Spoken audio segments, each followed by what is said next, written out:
우리 카리스 찬양팀과 임마누엘 찬양대의 곡조 있는 기도를 하나님께서 이미 기뻐 받으신 줄 믿습니다. 하나님께 영광의 박수 올려드리겠습니다.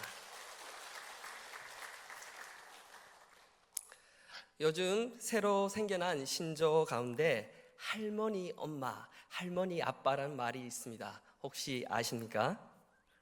바로 이 말은 자녀들의 육아를 대신하여 주는 새로운 세대를 일컫는 말입니다. 조금은 우픈 말이라고 할 수 있습니다. 이 할머니, 엄마, 아빠 세대는 연령층들이 다양한데 가장 빠를 경우 약간 기분 나쁘실 수 있겠지만 4여 정도의 나이대부터 시작되기도 합니다. 이미 제가 아시는 분들 가운데 그 직업을 선택한 분들이 계시더라고요. 이 양육 형태의 시작은 처음에는 결손 가정에서 어쩔 수 없이 부모를 대신하기 위하여 시작되었습니다. 그러나 지금 현재는 자신의 자녀들에게 더욱더 윤택한 삶의 환경을 제공하기 위해서 자발적으로 스스로 선택하는 경우가 늘어나고 있다는 것입니다. 그리고 그 수가 이제 꽤 늘어나서 이제는 정부가 지원할 정도에 이르렀다는 것입니다. 우리 지금 함께 사진 한 장, 포스터 한 장을 보시겠습니다. 바로 이 사진이 우리 할엄마, 할아빠를 소개합니다. 할머니 아빠, 할머니 엄마의 줄임말입니다. 이것이 한 단체에서 지원하는 프로그램이 아니라 바로 제2의 도시 부산광역시에서 공식적으로 정부가 이 사업을 진행하고 있습니다. 그렇다면 아직 정식적으로 사전에 신조어까지 등록되지 않은 이 할엄마, 할아빠라는 이 단어를 듣고 이제 겨우 시작하는 단계인데 정부가 왜 이리도 발빠르게 지원하고 있을까요? 그 이유는 나라의 미래인 이 앞에 있는 우리 차세대들을 제대로 양육하지 못할 경우 어떠한 일이 일어날까요? 바로 그 나라의 미래 또한 사라지기 때문입니다. 이러한 관점에서 볼 때 한국교회 또한 마찬가지입니다. 지금까지 대한민국은 초고속으로 성장하였고 대한민국 교회 또한 그 안에서 함께 동반하여 성장했기 때문입니다. 그러므로 앞서 말씀드린 차세대의 양육 문제에 있어서 교회 또한 자유로울 수 없다는 것입니다. 물론 지금은 큰 문제가 없어 보입니다. 그 이유는 일정 규모 이상의 교회들에서는 아직도 꽤 많은 차세대들이 오늘 여기 있는 차세대들처럼 그 자리를 굳건히 지켜주고 있기 때문입니다. 그럼에도 불구하고 한국교회에 속한 차세대들의 미래적 방향성 문제는 이미 시작되었다고 보아야 할 것입니다. 그 이유는 과거에는 교회를 가득 채운 이 차세대들이 중등부로 진학하고 고등부로 진학하여 청년부를 거쳐서 장년부에 거의 100% 가깝게 정착하였기 때문입니다. 그러나 지금의 고등부를 졸업한 청소년들은 청년부에 정착하는 비율이 채 50%가 되지 않는다고 합니다. 여기에 맞춰서 출산율 감소, 인구 감소가 합쳐져서 시너지 효과를 낸다면 한국 교회의 미래는 이미 참담한 종말을 앞두고 있다는 것입니다. 그리고 청소년 세대 전체 인구에 있어서 기독교인 크리스천 비율은 5%에서 3%가 채 되지 않습니다. 성교학적으로 이를 명명할 때 청소년 세대들은 선교 당해야 될 선교지의 사람들로 구분되고 있다는 것입니다. 이러한 이중적인 문제로 인하여 한국교회의 교회학교는 외면상으로는 변화가 필요 없어 보입니다. 왜냐하면 아직은 유지가 되고 있기 때문이죠. 그러나 앞으로를 내다본다면 가장 변화가 필요한 부서가 되어버렸습니다. 즉 지금은 존재하나 나중은 없어질 수 있는 부서가 되었다는 것입니다. 오늘 이 문제의 극복을 위하여 우리는 아브라함이라는 성경의 인물을 통하여 그 해결책을 배워보고자 합니다. 오늘의 본문을 짧게 요약하면 1절에 내가 내게 보여줄 땅, 2절의 여호와의 말씀을 따라갔고 3절의 마침내 가나안 땅에 들어갔더라입니다. 이를 합치면 아브라함은 여호와의 말씀에 따라 하나님이 보여줄 땅에 마침내 들어갔더라라고 요약할 수 있겠습니다. 언뜻 물 흐르듯 완벽한 문장처럼 보일 것입니다. 그러나 오늘 설교의 제목을 잘 곱씹어 보신다면 한 가지 큰 비밀, 난제가 숨어 있습니다. 바로 줄이라는 의존 명사의 그 뜻이 담겨 있습니다. 보여줄 땅. 보인다는 말입니까? 보았다는 말입니까? 의존 명사는 아직 보여지지 않은 것을 나타내고 있습니다.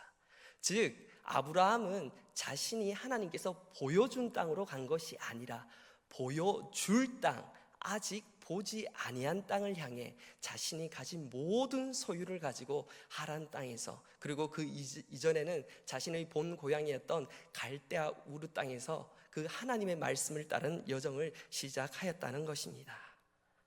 그렇다면 아브라함은 어떻게 이런 큰 믿음을 가지게 되었을까요? 어떻게 당시에 자신이 머물렀던 그 수많은 우상 문화 속에서 하나님의 소리, 십자가의 소리를 정확하게 분별하고 따를 수 있었을까요? 그 비결은 바로 본문 4절에 나와 있듯이 아브라함 자신의 능력이 아닌 그에게 임하신 여호와 말씀의 능력, 예수님의 능력에 있었습니다. 이 시간 우리 요한복음 1장 1절에서 3절을 우리 함께 합독하기를 원합니다. 함께 읽겠습니다. 태초에 말씀이 계시니라. 이 말씀이 하나님과 함께 계셨으니 이 말씀은 곧 하나님이시라. 그가 태초에 하나님과 함께 계셨고 만물이 그로 말미암아 지은 바 되었으니 지은 것이 하나도 그가 없이는 된 것이 없느니라. 아멘. 그렇습니다. 요한복음 1장 1절에서 3절은 예수님의 정체성을 소개하고 있습니다. 즉 여호와의 말씀을 들으면 이 여호와의 말씀으로 존재하여 천지를 창조하셨던 누구를 만나게 됩니까? 바로 예수 그리스도를 만나게 된다는 것입니다.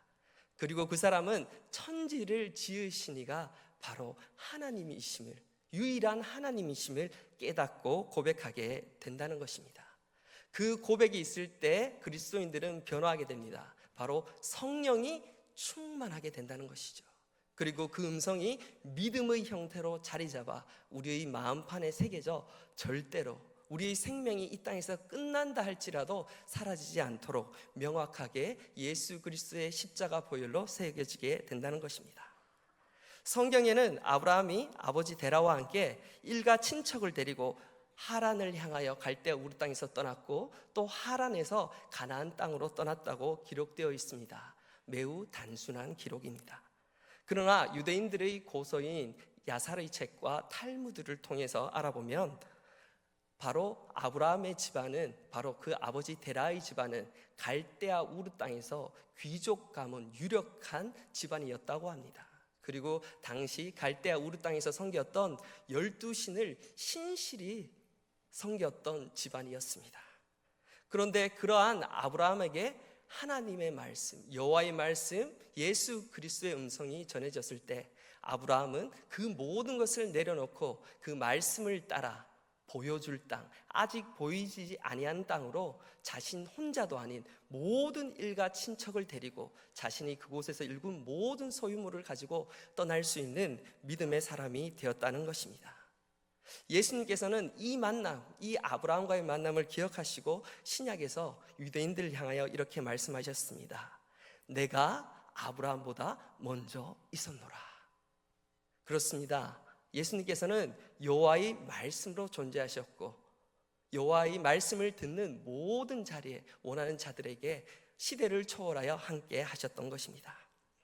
이렇듯 천지를 지으신 하나님의 말씀을 만나면 우리는 변화하게 됩니다. 그렇다면 서두에 제기하였던 한국교회의 차세대들에게 이 말씀, 곧 성경을 가르치면 모든 문제는 간단히 해결될 것입니다. 그러나 여기서 우리는 아주 큰 바위와 산과 같은 문제 하나를 마주하게 됩니다. 그것은 바로 이 말씀을 우리의 차세대들에게 전수할 부모 세대들이 더 이상 남아있지 않다는 것입니다. 지금의 한국교회의 차세대 자녀를 가진 부모들이 할 수 있는 것은 공교육을 중심으로 거기에 자신의 능력이 된다면 약간의 사교육을 더합니다. 그리고 지금 대한민국의 윤택한 경제를 통해서 아이들에게 경험시켜 줄 수 있는 많은 여가와 오락을 경험시켜 주는 것으로만 이미 바쁘다는 것이죠. 심지어 이것조차 감당하기가 어렵다는 것입니다. 그 상황 가운데서 이를 넘어 자신의 자녀들을 믿음의 신앙의 자녀로 키운다는 것은 현실적으로는 도저히 불가능해 보인다는 것입니다. 그렇다면 우리 차세대들의 미래는 어떻게 되는 것일까요? 이 말씀은 여호수아서 24장 30절에 그 미래를 이렇게 기록하고 있습니다. 저희 함께 읽도록 하겠습니다. 이스라엘이 여호수아가 사는 날 동안과 여호수아 뒤에 생존한 장로들 곧 여호와께서 이스라엘을 위하여 행하신 모든 일을 아는 자들이 사는 날 동안 여호와를 섬겼더라. 아멘. 좀 슬픈 아멘이죠. 여호와를 섬겼지만 단서가 붙습니다. 동안에, 누가 있었던 동안에 라고 말이죠. 즉 여호와를 섬김이 끝이 났음을, 단절되었음을 본문은 말하고 있습니다. 그리고 여호수아 뒤에 나오는 성경이 어떤 성경입니까? 바로 사사기입니다. 이스라엘이 민족을 형성한 뒤 처음으로 맞았던 신앙의 암흑기였다는 것이죠. 즉 이스라엘의 왕이 없어 모두가 자기의 소견대로, 왕이 없어 하나님을 왕으로 모시지 못해 자기의 소견대로 행했던 그 영적 암흑기가 왔다는 것입니다.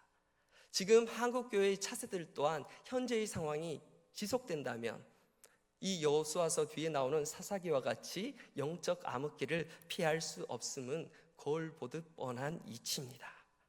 그렇다면 한국교회의 차세대가 이렇게 위기 가운데 있는데 이를 감당하지 못하는 지금의 부모 세대를 대신하여 깃발을 다시 들고 일어날 세대가 누구여야 하겠습니까? 바로 이 앞에 계시는 바로 할 엄마, 할 오빠 세대들이라는 것입니다. 그 이유는 지금 현재의 차세대들의 부모님들은 아직 우리 자녀들이 교회를 잘 지키고 있기 때문에 이들을 위해서, 이들의 영적 미래를 위해서 간절히 기도할 이유를 아직 발견하고 있지 못하기 때문입니다. 그러나 지금부터 할 엄마 아빠 세대가 된 여기에 계신 장년 세대분들은 이미 그러한 경험을 가지고 계실 줄 믿습니다. 7, 80년대의 경제적 성장과 교회의 부흥을 통해서 교회의 많은 자녀들, 지금까지 장년 분들께서 길러내신 이 교회의 다음 세대들, 그 당시의 다음 세대들은 아주 윤택하고 새로운 고급 교육을 받았습니다. 그리고 그들은 사회로 진출하여 정말 세상이 반기는 고급 인력들이 되었던 것이죠. 그런데 그 결과는 어떠하였습니까?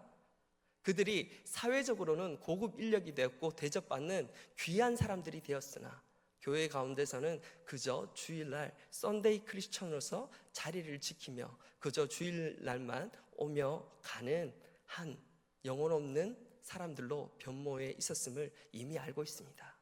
그리고 그 경험을 가진 장년분들께서는 신방을 할 때마다 기도 제목을 이렇게 나누시곤 합니다. 목사님, 우리 자녀들의 신앙의 회복을 위해 기도해 주십시오. 이미 경험하셨다는 겁니다. 그러므로 지금 우리 앞에 있는 이 차세대들을 위해서, 이들의 영적인 암흑기를 위해서 전적으로 통감하며 기도할 수 있는 세대들은 이들의 현재의 부모가 아니라 이미 그곳 가운데 쓴 경험이 있는 지금 이곳의 장년분들이시라는 것입니다. 그러므로 우리는 오늘 또 이 자리에 모여 있는 것입니다. 우리는 이 자리에 모여서 정신을 아주 바짝 차려야 합니다. 바로 하나님의 말씀 앞에서 말입니다. 하나님의 말씀에는 그 기회가 아직 남아있기 때문입니다. 그 이유는 항상 암흑이 드리웠을 때, 아무리 어두운 시기라 할지라도 하나님께서는 오늘 본문의 주인공인 아브라함처럼 이미 하나님께서 택정하신 자들을 통하여 그 어두움을 덮고도 남을 은혜를 내려주셨기 때문입니다. 오늘의 본문 주인공인 아브라함 또한 노아 시대 이후에 그 영적 암흑기가 계속 지속되었지만 하나님을 향하였을 때, 그 아브라함의 입술이 하나님을 향하여 열렸을 때 하나님은 즉시로 이 아브라함에게 말씀으로 임해 주셨음이 그 증거라 할 수 있습니다. 우리는 여기서 반드시 한 가지 의문을 가져야 합니다. 도대체 아브라함은 어떻게 기도했길래 그 어둠의 환경 속에서 하나님의 음성을 정확히 분별하고 시대 가운데 끊겼던 신앙을 다시 살렸는가 하고 말입니다. 바로 그 비밀은 22장에 잘 나와 있습니다. 창세기 22장 모두가 아시는 장이시죠. 아브라함이 자신의 아들 이삭을 하나님께 바치는 장입니다. 그 하나님께 자신의 자녀, 그것도 이미 자신의 실수로 만든 이스마엘마저 광야로 내쫓은 다음에 100세 때에 귀하게 얻은 그 아들을 여호와의 말씀에 의지하여 바쳤을 때 어떠한 일이 일어났습니까? 그것이 아브라함에게 복이 되어 이 땅에 누구를 모시게 되었습니까? 우리의 아들을 내어드려 하나님의 아들을 받게 되는 영적 초청장을 쓰는 믿음의 근원, 복의 근원이 되는 복을 아브라함은 받았기 때문입니다. 저 또한 어머니가 계셨으나 화장품 방문 판매를 하셨기에 할머니의 손에서 자랐습니다. 그리고 저는 그 손을 잡고 모든 여전도의 활동을 따라다녔습니다. 그리고 특히 소풍은 절대 빠지지 않았습니다. 지금은 또 보문단지 오립에 저희 할머니 손을 붙잡고 찍은 사진이 저희 집안에 남아 있습니다. 그리고 그것을 통해 저는 많은 것을 배웠습니다. 주의종 제사장을 어떻게 대하고 섬기는지, 교회를 어떻게 대해야 되는지, 나중에 기회가 되면 그것을 한번 나누도록 하겠습니다. 그러나 그 귀한 경험들은 그저 땅에 떨어지지 않고 그냥 지나가 버린 것이 아니었습니다. 제가 많이 이제 좀 저를 아시고 느끼셨겠지만 제가 혼탁한 세상의 어둠에 많이 접해 있었습니다. 그런데 그때마다 그 할머니의 그 가르침은 저를 다시 교회로 향하도록 인도하였다는 것입니다. 마지막으로 창세기 22장 16절에서 17절 말씀 우리 함께 읽고 우리 마치도록 하겠습니다.